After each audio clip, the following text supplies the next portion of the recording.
Salam sejahtera Malaysia, terima kasih kerana menonton video-video dalam channel ini.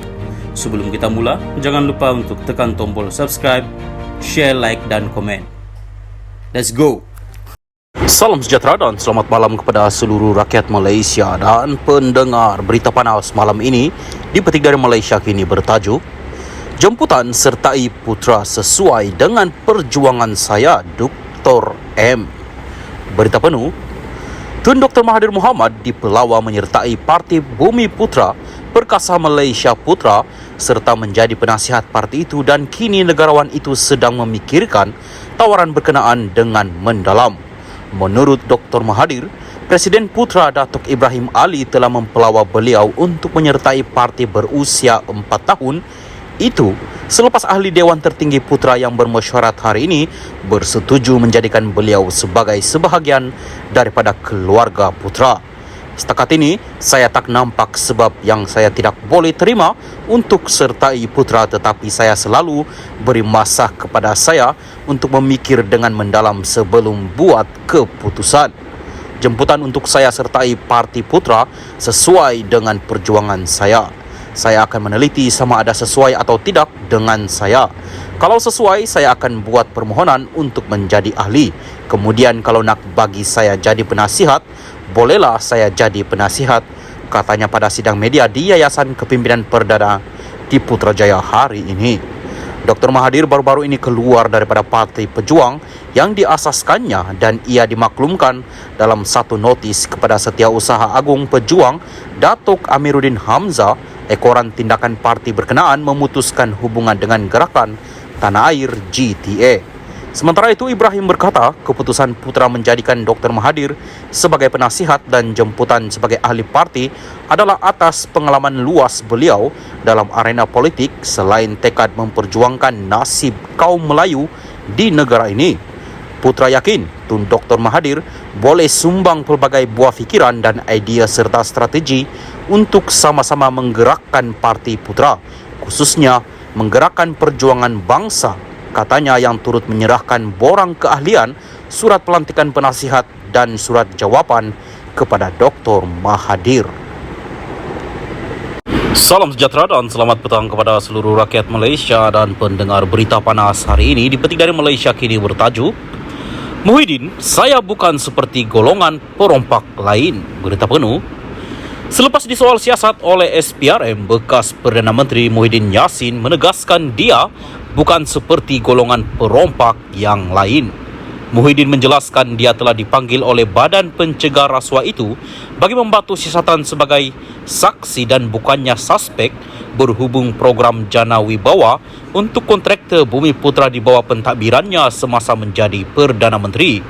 Dia menegaskan bahawa pegawai penyiasat SPRM tidak menyoalnya berhubung dakwaan Perdana Menteri Anwar Ibrahim bahawa pentadbirannya telah menyalahgunakan berbilion ringgit. Tak ada soalan dengan RM600 bilion. Langsung tak tanya saya RM530 bilion atau RM86 bilion atau RM4.5 bilion yang didakwa telah diseleweng, jelasnya. Muhyiddin berkata demikian pada sidang media selepas melancarkan kempen derma darah di Mid Valley Mega Mall di Kuala Lumpur pagi tadi. Saya terpanggil untuk memberi kenyataan mengenai Jana Wibawa. Jana Wibawa ialah projek yang diusahakan MOF, Kementerian Keuangan, yang dicadangkan oleh Menteri Keuangan ketika itu, Tengku Zafrul Abdul Aziz. Waktu itu saya setuju. Waktu COVID-19, antara paling teruk terkesan ialah kontraktor. Saya menjelaskan kepada SPRM bahawa hanya Kementerian Keuangan mempunyai kuasa untuk meluluskan dan memilih syarikat tersebut, manakala pejabat Perdana Menteri PMO terlibat untuk mencadangkan nama syarikat. Kuasa untuk meluluskan bukan dengan PMO. Saya kemudian bertanya sama ada saya suspek dan akan didakwa. Dia, pegawai SPRM, berkata bukan suspek. Suspek maknanya mungkin saya akan dituduh. Cuma saya diminta bantu jelaskan hal yang saya jelaskan tadi, katanya. Pengurusi Perikatan Nasional PN itu mendedahkan dia mendengar bahawa SPRM akan memanggil Zafrul untuk membantu siasatan berhubung projek Jana Wibawa.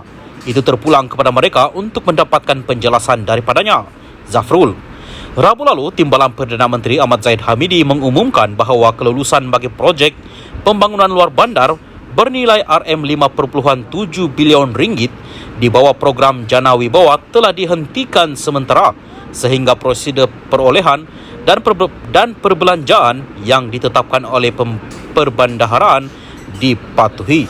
Zahid berkata Kementerian Kewangan yang turut diketuai Anwar mahu menyemak semua ada mereka dianugerahkan projek itu mengikut proses perolehan dan keperluan tadbir urus. Semalam SPRM merekodkan kenyataan Muhyiddin berhubung siasatan ke atas akaun bank bersatu yang telah dibekukan. Selain Muhyiddin, beberapa pemimpin kanan bersatu juga pernah disoal siasat SPRM sebelum ini.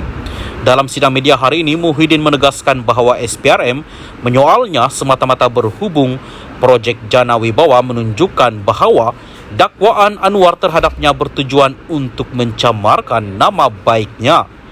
Justru katanya, dia sedang mempertimbangkan tindakan undang-undang selanjutnya untuk menangkis dakwaan yang dilemparkan terhadapnya. Kita dah minta peguam kita teliti, tak berhenti-henti fitnah terhadap saya. Saya ini dah 50 tahun dalam kerajaan, tiada kes tuduhan rasuah kepada saya, tiada salah guna kuasa.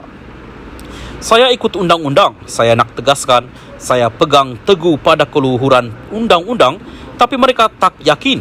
Mereka golongkan saya macam golongan perompak yang lain. I'm not, saya bukan, katanya. Awal bulan ini, Malaysia kini melaporkan bahawa SPRM telah membekukan 2 akaun bank bersatu untuk membantu siasatan di bawah Akta Pencegahan Pengubahan Wang Haram dan Pencegahan Pembiayaan Keganasan. Kedua-dua akaun itu dilaporkan mengandungi kira-kira RM40 juta ringgit. Sumber SPRM mendakwa pembekuan akaun itu atas dakwaan bersatu menerima sumbangan berjumlah kira-kira RM300 juta daripada kira-kira 10 kontraktor yang menerima pelbagai projek ketika parti itu mentadbir kerajaan. Muhyiddin yang juga Presiden Bersatu telah menafikan pertuduhan itu dan berkata bahawa dia akan menulis surat kepada SPRM meminta akaun itu tidak dibekukan kerana ia menjejaskan operasi parti seperti membayar gaji, kaki tangan dan sewa pejabat.